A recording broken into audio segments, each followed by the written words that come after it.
Good evening, everyone. I'm calling to order this August 25th, 2026 meeting of the Richfield City Council. It's 7 p.m. If you're able, please rise and join us for the Pledge of Allegiance. I pledge allegiance to the flag of the United States of America and to the republic for which it stands, one nation, under God, indivisible, with liberty and justice for all. Thank you. And then Clerk Friedrich, can you please note for the record that Councilmember Coleman Woods is excused this evening? Thank you. Our first thing is approval of the agenda. I move approval of the agenda. Second. It's been moved and seconded. Is there any discussion? All in favor, please say aye. Aye. All opposed? We've approved the agenda. Next would be consideration of the minutes of July 28th, 2026 City Council Work Session, July 28th, 2026 City Council Regular Meeting, and the minutes of the August 12th, 2026 City Council Work Session. I move approval of all three sets of minutes. I'll second. Okay, it's been moved and seconded to approve all three sets of minutes. Are there any comments or just corrections? Hearing none, all in favor, please say aye. Aye. All opposed? And we have approved the minutes. Next, we're going to move on to the open forum. Participants can share their comments in person, by voicemail or email, and may also request to participate virtually. For more information on submitting comments, refer to the council agenda and minutes page on richfieldmn.gov/citycouncil. And the way the procedure works is that you please state your name and your city of residence. Then you will have 3 minutes to address the council. I will hold up a yellow card when you have 30 seconds left, and then I'll hold up a red card when your time has expired. And please stick to the timeline so that others have a chance to speak. Council will be listening to the speakers but not engaging in a debate at this time. If you have questions, the staff will provide answers either via email or at the next council meeting. And thank you for taking the time to share your comments and feedback with the council. Is there anybody else that wishes to speak that hasn't turned one in? Okay. Thank you. So what we usually do is take 3 minutes per person, and we have 30 minutes set aside. And I have exactly 10, but now we have 11. So, is there anybody else? So, what was that? You can add extra people. I just need to know so I can make a motion to extend the time. Okay. So, at this point, I'm going to move that we extend it from 30 minutes to 45 minutes so we have time to listen to everyone. Is there a second? I'll second that. Okay, it's been moved and seconded. Any discussion? All right, all in favor, please say aye. Aye. All opposed? And so then I'm going to wait for the last person to bring up their form. And then we'll start calling people up. Oh, no problems. Don't worry about it. We got time. We got plenty of time. All right. So first we'll call to speak is Jody Johnson.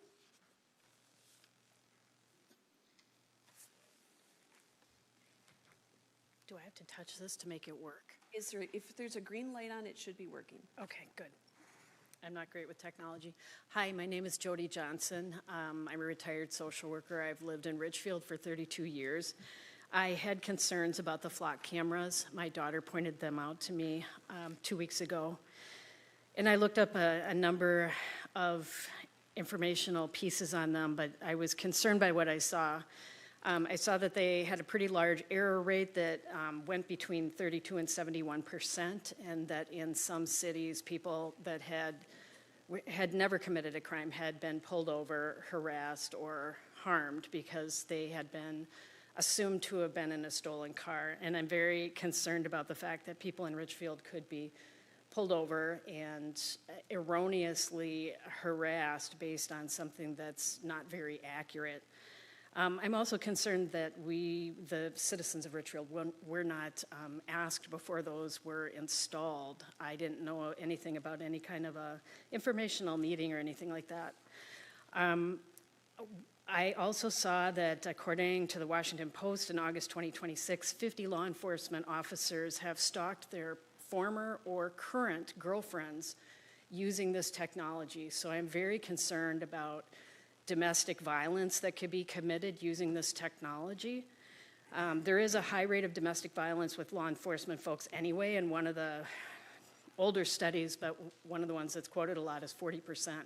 So it concerns me a great deal that this information could be misused and that those folks would then not be able to get services because their boyfriends are in law enforcement. There was also an incident in May 2025 where a woman from Texas fled from Texas to Illinois to get reproductive care and was tracked by the flock cameras. I think that's going to happen more and more because some of the states have created more restrictive policies. Minnesota still has fairly liberal policies, and so I think we're going to see a lot of people coming here.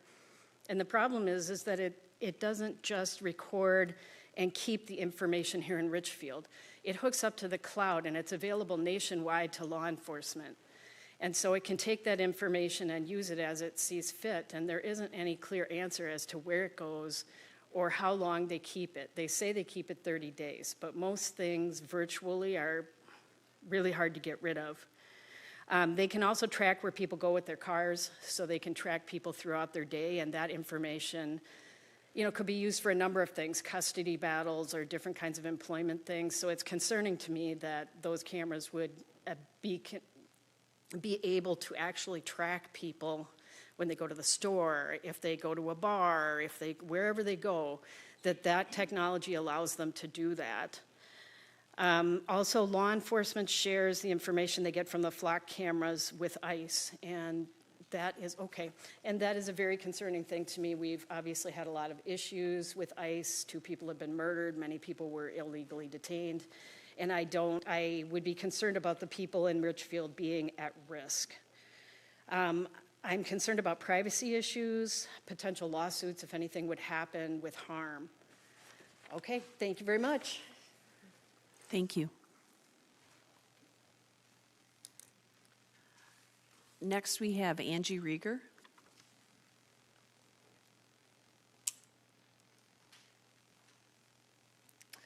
Hi, I'm Angie Rieger. Actually, today is my 20th anniversary living here, and interesting day today, so that I'm coming here and speaking here. So I'm also talking about the flock cameras and surveillance, and it's more broad than just flock. So good evening, everyone. I'm here representing the residents here who signed our petition.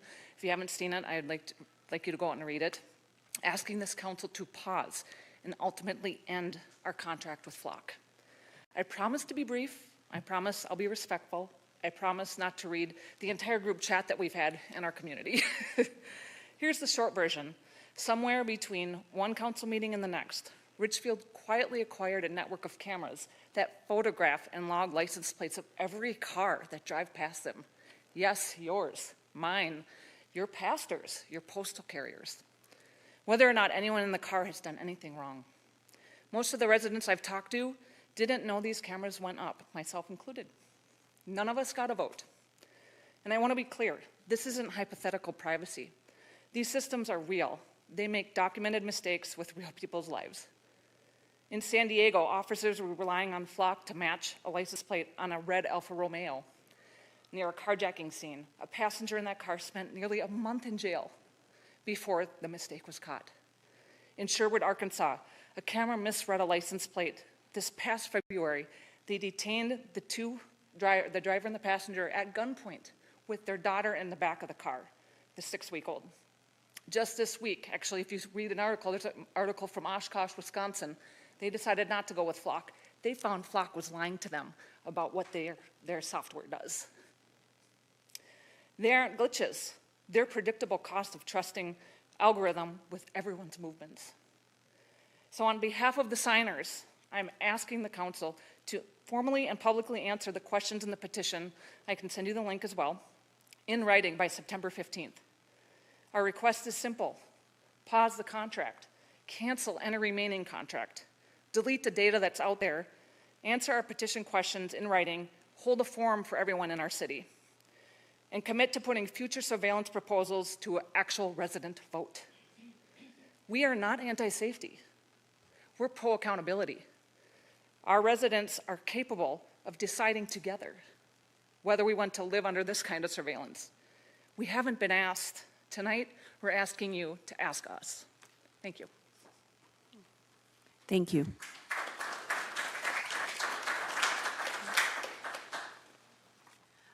Birgit Johnson. Birgit Johnson, Richfield. How to prevent an urban concrete jungle here in the future? There's an easy answer to that. Keep the parks green and keep them natural. Don't fill them up with buildings and structures.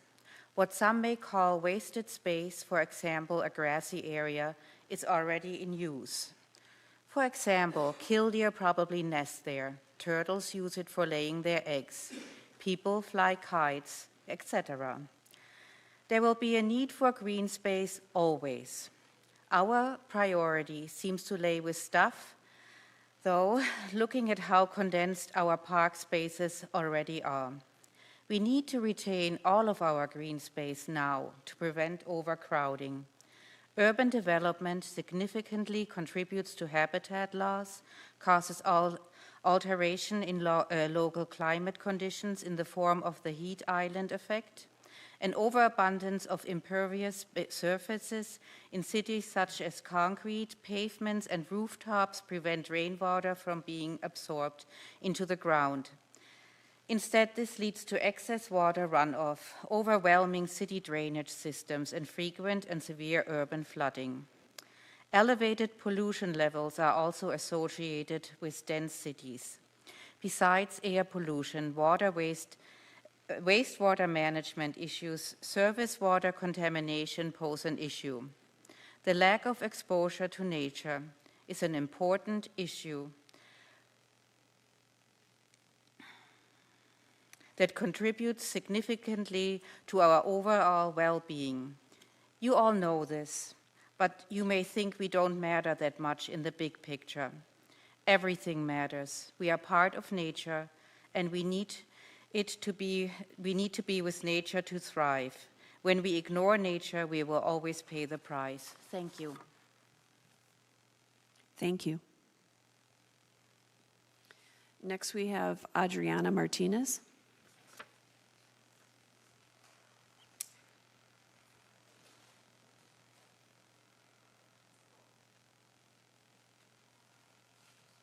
Good evening, Mayor and members of the City Council. My name is Adriana Martinez, and I serve as board member of the Twin Cities chapter of the National Association of Hispanic Real Estate Professionals, or NAREP. We are the largest Latino business organization in the United States, representing more than 50,000 real estate professionals across more than 100 chapters nationwide. I'm here tonight for a simple purpose, to introduce ourselves, who we are and who we represent.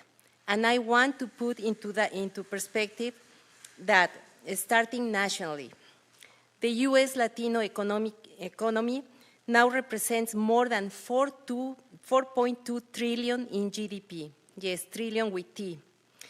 If the U.S. Latino community were its own community or own country, it would rank among the 5 largest economies in the world. And over the next 2 decades, nearly 70% of new homeowners in this country are expected to come from Latino community. That shift isn't coming someday. It's already here. Here in Minnesota, Hispanic homeownership has grown more than 60% since 2010. And then we bring the story right here to Richfield. Nearly 18% of Richfield residents are Hispanic or Latino, almost 1 out of every 5 people in this city. But the number that really caught my attention came from research I conducted on residential purchases.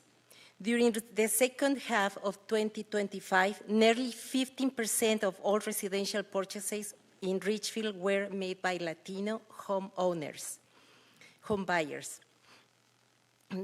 Think about what this means. These aren't simple people living in Richfield. They are choosing Richfield. They are purchasing homes here. They are investing their money here. They are raising families here. They are putting down roots here.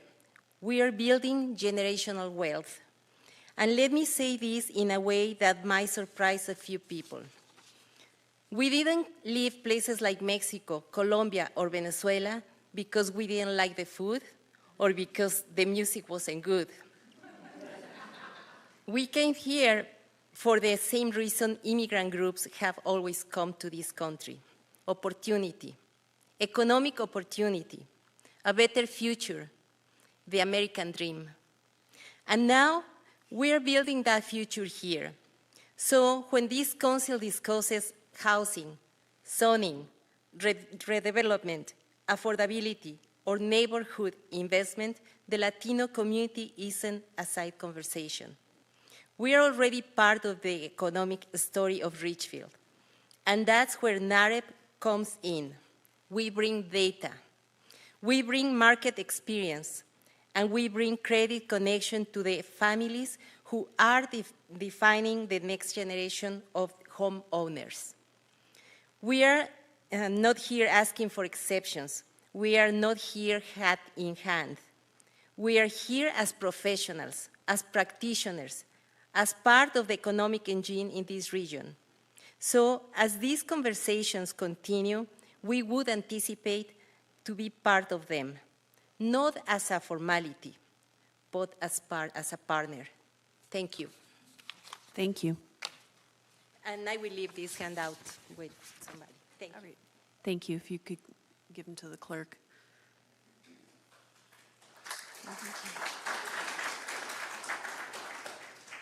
Next, we have Linda Peterson.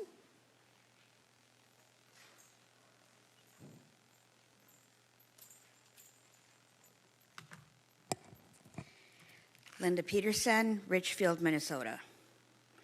I'm here to speak about the flock cameras. They not only get your license plate, but also your day-to-day itinerary, where you go, how long you're there, if you visit family and friends, if their cars are out front. They can probably get those too. Flock does this. It's supposed to keep us safe. This isn't only local, it's nationwide. And it's beginning to feel like I'm no longer in the home of the free, but more of a police state. I don't remember being asked if I wanted flock cameras in my neighborhood. I am asking now to cancel the flock contract and advise us of the steps being taken to keep Richfield safe. Thank you. Thank you. Next, we have Jess Lyons.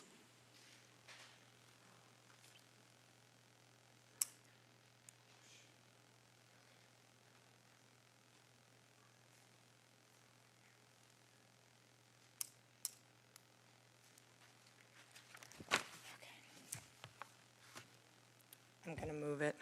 Okay. My name is Jess Lyons, and I've been a member of the Richfield community for almost 10 years. And I'm also here to speak about the flock cameras. My neighbor, a single mom, was kidnapped off the street in the middle of December before we had all the boots on the ground.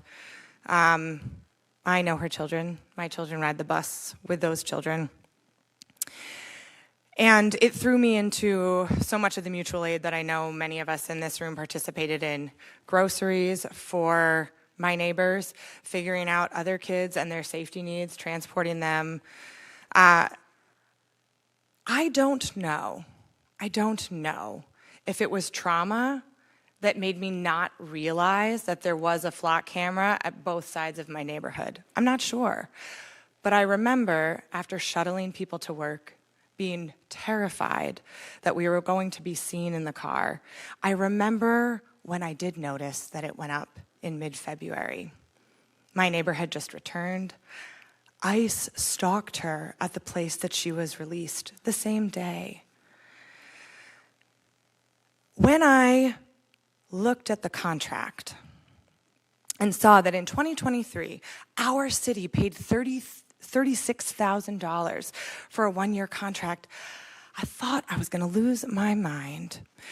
All of the mutual aid work that happened here in Richfield in May, the leaders of some of those groups met to determine what we were going to do about the food needs, because food was still an astronomical need here in Richfield.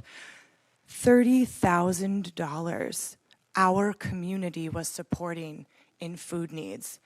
People were raising money in Richfield and out of Richfield, $30,000. Hundreds of families had been fed in Richfield since December. Myself and a partner raised $70,000 in January. We paid 45 families rents. And I know that I'm not alone in this story. $36,000, you could feed our community for a month. For a month.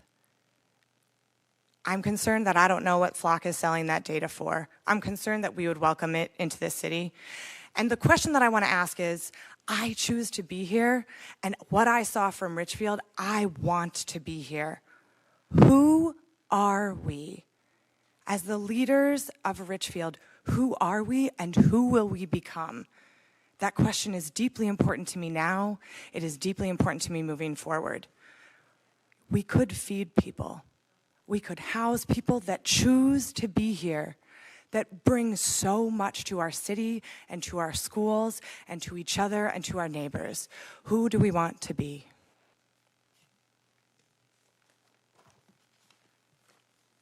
Thank you.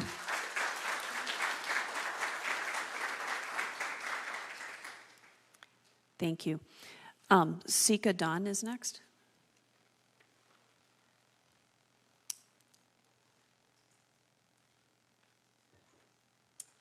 Hey, Mayor and members of the council. I'm also here to speak on flock cameras. I am Sika Dawn. I'm a resident of South Minneapolis. I am a member of the Chamber of Commerce in Richfield, and I own a business here. I grew up here, and I've spent my entire life in Richfield. I have done all sorts of things, and seeing the flock cameras come up, especially without community input, just dropped my soul out of me, especially after what we did this winter communally. Things that concern me about flock cameras are the bad faith uses.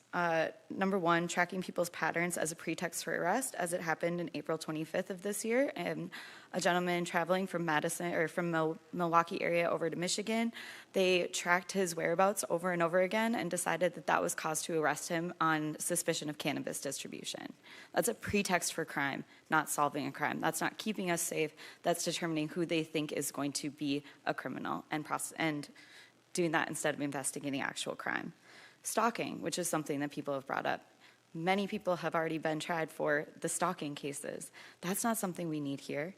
The JCC case in Georgia, a JCC issued a FOIA request to see what their flock cameras were showing up as and who was accessing their data, only to find out that for hours an inside of their gymnasium had been being watched, where children were playing, where people were being entertaining themselves, and that was not something that they had approved of. Flock had decided to use them as a test case to study up and show and sell their services to other people without permission. They were never going to tell anybody if a FOIA hadn't been requested and authorized. Not only that, but them turning information over to ICE. Somebody brought up that we were a huge contributor to protecting our community during ICE, and knowing that they share this data with the very people that are causing so much harm in our town and our metro, it is really evident that this is something that is negatively affecting people's lives directly. There's an error rate. There are people who are being pulled out of their car at gunpoint. People are going to jail and sitting in jail. I couldn't leave my job for 6 days because I was in jail on false claims because somebody had seen my car doing something, and I know a lot of other people couldn't as well. This is not a safety measure to those that are being affected negatively. This is a situation, like so many, where we need to evaluate people over property. Yes, cars that are stolen are being recovered. Okay. I still don't want to see an 18-year-old pulled out at gunpoint. If that is happening to one person, that's one person too many. If these AI surveillance tools are misreading plates, that's a bad thing. Having surveillance, particularly owned by outside stakeholders that have had accountability issues in the past and offer very little in transparency, undermines our community's autonomy. To those that are saying, but I'm not doing anything wrong, I want to remind you that in a metro area where we had so many people injured and multiple deceased members for the activism they did during ICE, as a result of practicing their constitutionally guaranteed rights, with only one person currently facing charges and 0 officers being tried for their crimes, you're not doing anything wrong here in America until they change the definition of what wrong is. We have processes to enforce, investigate, and prosecute crime, and while we can have progress to make these systems more efficiently and more practical, it cannot be at the expense of our quality of life. So please listen to these voices and request full transparency from Flock, cancel these contracts, and find out where everything was going with that information. Thank you.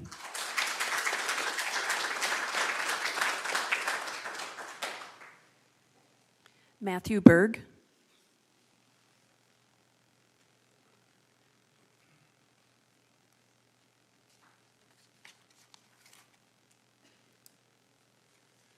I'm Matthew Berg, and my wife and I are actually 3-year residents here next month. So we chose Richfield because not only do we have family here, but also the amazing community that is here. Many examples of that have been talking about our ICE situation and raising all of that mutual aid for our neighbors. And you know, I'm not going to reiterate everything that has been talked about with the flock cameras. I just want to point out that they've been advertised as license plate readers, but why do we have flock cameras aimed at parks? Why do we have flock cameras aimed at businesses instead of where they should be, on the side of roads? And the overreach that has been well documented, the cases that have been talked about here tonight just add to this. And so I think the growing concern with not just Richfield here, but across the state and the country is flock is impeding on our rights. It is a privacy issue, and it is something that no one here wanted. We've had multiple people say, we never were asked about this. And so in a time where our privacy is being sold, whether it's off of our phone, whether it's off of any app that we use, whether it's our car, we don't need another thing that is in our city using our resources, eating into our privacy. And so this is one thing I think should be an easy thing that we can say no to and join the growing movement across the state and the country, putting a line in the sand saying we won't do this anymore. So thank you guys.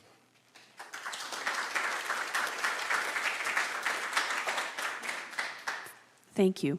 Dr. Erin McCain.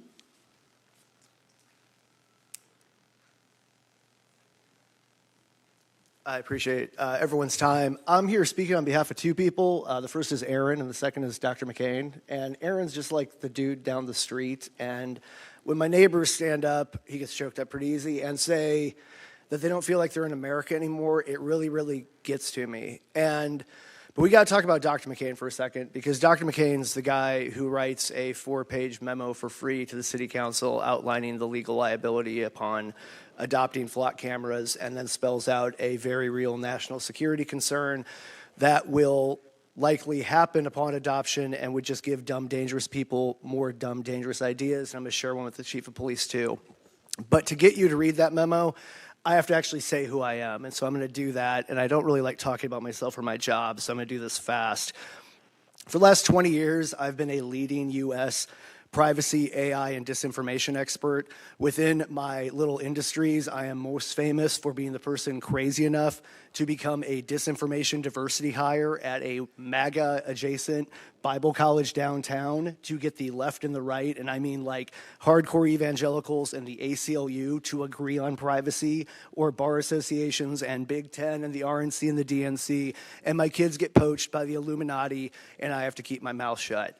But when I pop up in my neighborhood, the reason I'm popping up is because I'm saying, city council people are here for a reason. You're good at managing your community, and city council was developed to handle local issues. We're not talking about local issues. We are talking about global issues of national security and our fundamental constitutional rights and the maintenance of our democracy and the prevention of civil war next door. And none of us signed up for this. And as a complete systemic failure of state and federal government over the last 10 years and all the weird rooms I have to sit in, that cities, and thank God we have like kind residents who care about their cities and kind city council people who are trying to get informed on these issues. But it's absurd that we even have to have these conversations at this level. And so the only thing I guess I would ask is, for us to survive and thrive in the next decade, cities like Richfield are going to have to lean on the experts in our communities. And I only have 3 lanes, y'all. I know about AI, I know about privacy, and I know how to try to stop a civil war next door. And you might have heard me say that 1 or 2 times. But everybody in this town knows something about something that we're going to need them in a room for to get through this. We are a small city and we don't have much money. So my only 2 points on the flock camera would be this. Please read this memo. Please understand that the legal liability is nothing that the city of Richfield can afford. And to my friends in law enforcement, please understand somebody tried to shoot me up in North. That's how I ended up here in Richfield. That's why Minnesota did not get the AI alignment Super Bowl ring. Hilariously, somebody stole my car off the driveway the first year I was here, but let's put that aside.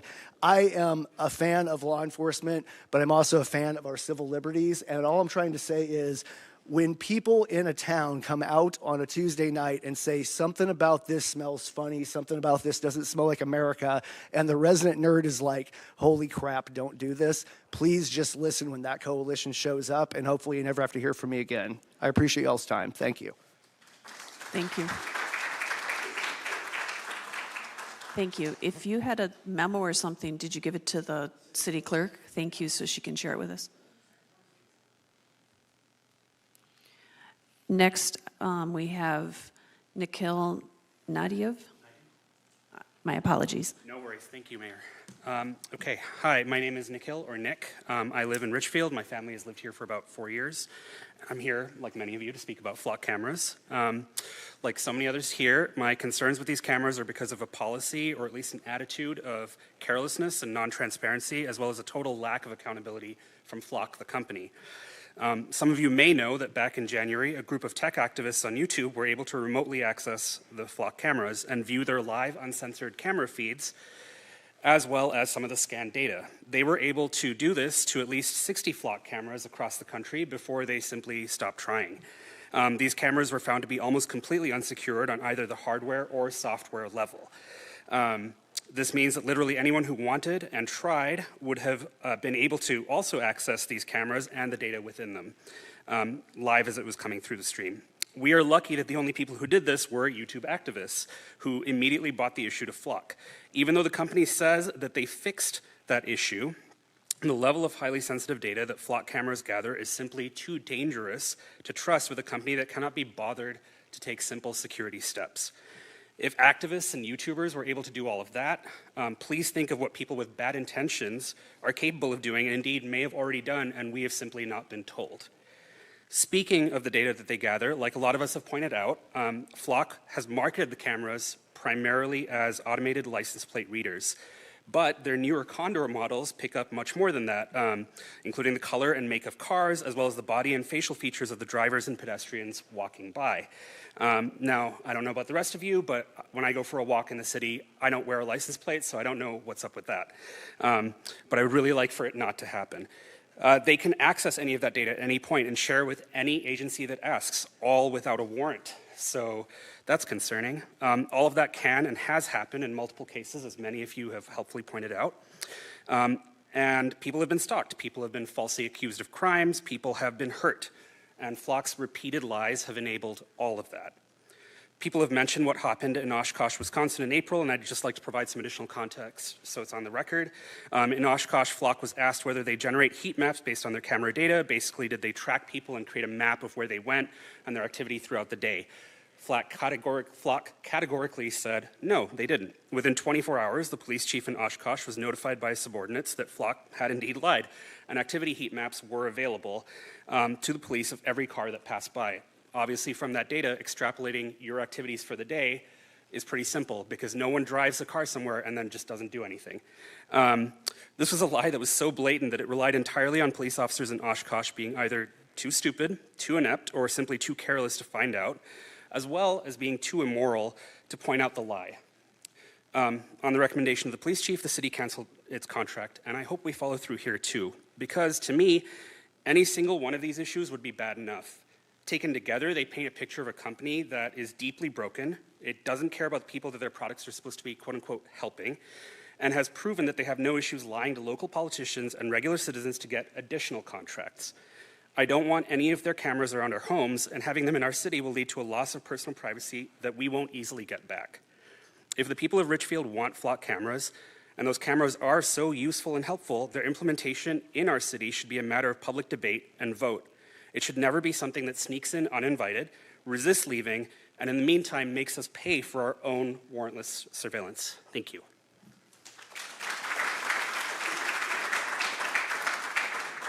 Thank you. Steve McCune.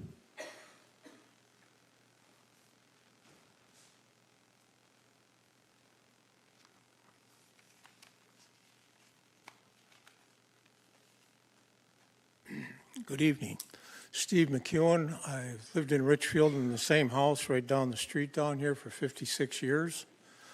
And what I've seen in that time, I'm speaking both on the Legion development and the Flock cameras. What I've seen in that time, it was all pretty much a white community when I first moved here. We were the youngest on our block, and now we're the oldest. And we're like the United Nations right now. And back then, we shared stuff, food, tools, helping out each other. My first wife died. There was people just coming over all the time to take care of the kids. And that still is ongoing today. We still share. And so I'm not casting anything against the council here or the police department, but we really don't need these Flock cameras. That's so well said by everyone here. Now, I've been involved on Penn Avenue where we have the demonstrations during the week. I've been at the schools in the morning where my kids went to school, to try and be there, to try and stop ICE from entering and taking away little kids or their parents. So what good are these Flock cameras going to do when we have an administration that can't even get along with Canada, that can't come back and take somebody from Texas that shot through doors, that can't even come and get killers of a couple of our citizens in Minnesota? This we don't have to feed into. So I am speaking against the Flock cameras. The technical details were well set out here about the dangers of them. I'm not going to go into that. Also on the Legion development, I'm just going to briefly say, living on Portland Avenue here, we don't need more traffic. I'm not against development, but I would like to see that project scaled back. Thank you very much, and thank you for everybody that spoke here tonight.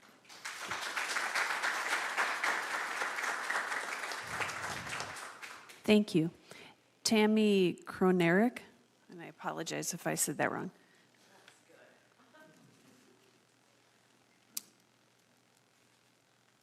Okay, so my name is Tammy Kramerick. I have lived in Richfield areas for about 11 years since I moved to Minnesota.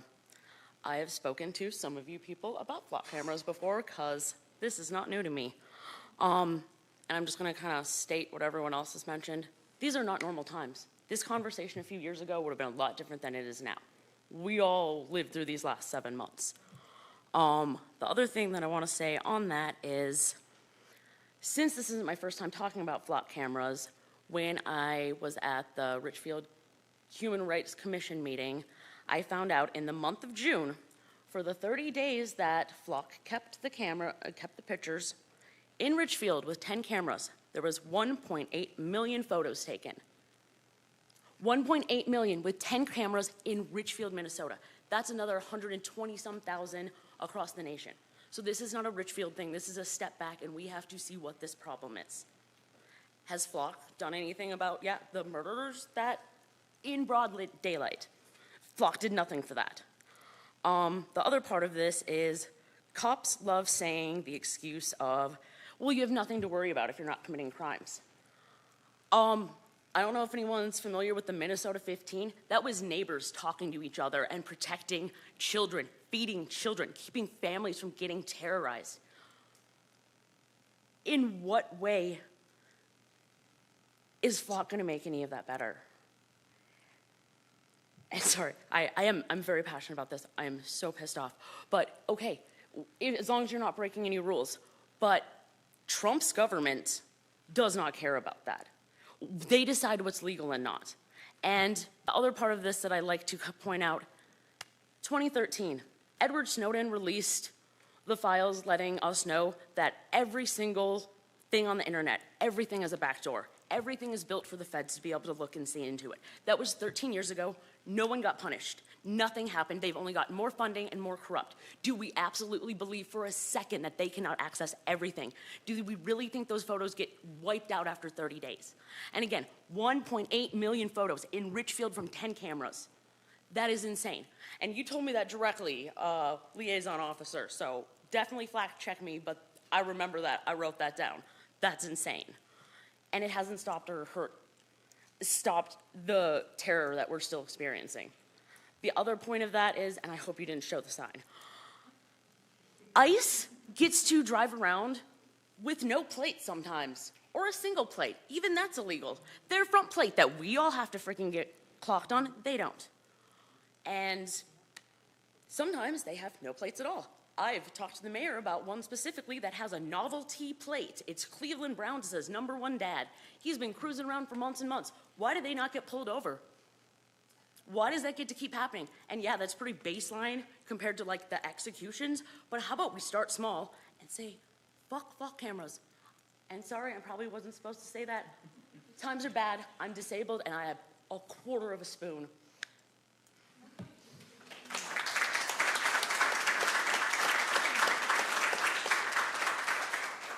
Thank you. Is there anyone else who wishes to speak? So we've got about 5 minutes left on the time we set aside. Anybody else? And Clerk Friedrich, did anybody send anything in? We did not receive any emails, Mayor Supple. Okay. Well, it looks like no one else wishes to.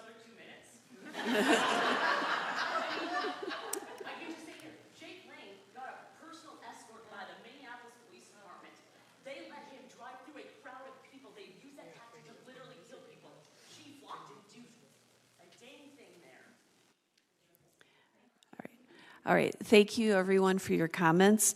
I know there had been a number of people that have been emailing us and asking questions, and so the Public Safety Department has been putting together a frequently asked questions document, but they wanted to wait and see what people said tonight in case there were additional questions.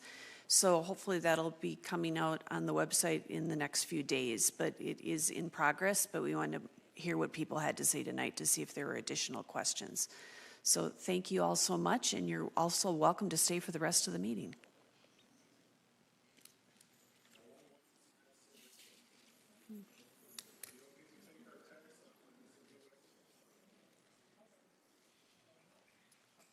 All right, so next there are no proclamations or presentations, so we're going to move on to the consent calendar. So I'm going to turn it over to City Manager Rodriguez. Thank you, Mayor. The consent calendar contains several separate items which are acted upon by the City Council in one motion. Once the consent calendar has been approved, the individual items and recommended actions have also been approved. No further council action on these items is necessary. On tonight's consent calendar, item A, approve disbursements claims. Item B, consider approval of the Bureau of Criminal Apprehensions, BCA's, Master Joint Powers Agreement with the Richfield Department of Public Safety Police for access to the Criminal Justice Data Communications Network and the Court Data Services Subscriber Amendment to CJDN Subscriber Agreement. Item C, consider approval of an agreement for prosecution services with the City of Richfield with HJ Law. Item D, approve a work order in the amount of $189,050 with HDR Engineering, Inc. for a water treatment plant feasibility study. And I submit these items for your consideration as part of tonight's consent calendar. Thank you. Is there a motion to accept the consent calendar items? Motion to approve. Second. It's been moved and seconded. Is there any comment? I did want to draw the public's attention to the engineering study for the water treatment feasibility, because I think that's going to be an important topic and we're going to need feedback from the community as well. So I'm glad that we're doing the study before there's a crisis so that we can plan ahead. But that the treatment plant is older than I am, so I think it is time that we start looking at the feasibility. So with that, any other comments or questions? All right, all in favor, please say aye. Aye. All opposed? And we have approved the consent calendar. Moving on, we'll go to item 10A, Councilmember Christensen. Yes, this item for consideration is to consider the first reading of an ordinance approving changes to subsection 400.21 and the addition of subsection 400.22 to the city code pertaining to fire prevention. The fire department is requesting changes in the city code that correct references to the adopted state code and adds language that allows the fire department to take on delegated plan review and inspections from the state fire marshal. Does the city have any further comments? We're available for questions. Are there any questions? No. All right. With that, have you made the motion then? By motion, we need to approve the first reading of the ordinance to adopt changes to subsection 400.21 and the addition of subsection 400.22 to the city code pertaining to fire prevention. Second. It's been moved and seconded. Is there any discussion?